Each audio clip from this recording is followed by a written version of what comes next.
Salut, c'était Voir, j'espère que tu vas bien. Aujourd'hui, je vais t'expliquer en une minute ce qu'il s'est passé dans la bande-annonce de la semaine. Alors reste bien jusqu'à la fin pour être au courant de tout. On tenait également à rappeler à toutes celles et ceux qui ne savaient pas encore, vous disposez d'un lien vers la bande-annonce officielle de Plus belle la vie juste en dessous de cette vidéo dans la description. Alors n'hésitez pas à aller voir juste après cette vidéo. C'est parti.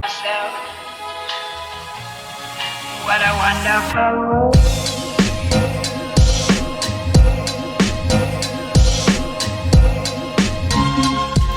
La semaine dernière, Jean-Paul Boer a enfin réussi à pousser le criminel Darius Castian à l'erreur en se rapprochant de la mère du jeune homme qui a fini par faire tomber son propre fils en tentant de dissimuler une preuve sous les yeux des enquêteurs. Suite à ça, Darius a alors été placé en détention, ce qui aurait dû le rendre impuissant, mais cela ne semble pas lui faire peur et grâce à sa fanbase, l'homme pourrait bien avoir incité ses fans à s'en prendre à la famille du commandant Boer pour continuer sa petite partie malgré qu'il soit tombé sur la case prison. Pour cette semaine dans Plus belle la vie, la panique commence vraiment à emparer la famille Nebou Boer et il faut dire que Darius Castian semble avoir accéléré le mouvement et Jean-Paul doit absolument récupérer un coup d'avance s'il ne veut pas voir sa famille en danger. Pour ce faire, le policier peut compter sur l'aide de sa collègue Charlotte, avec qui il va découvrir le produit que le suspect utilise pour sédater ses victimes et qu'il cachait dans son inhalateur, pourtant normalement réservé à ses crises de toux à cause de sa maladie, ce qui devient une preuve très intéressante et accablante.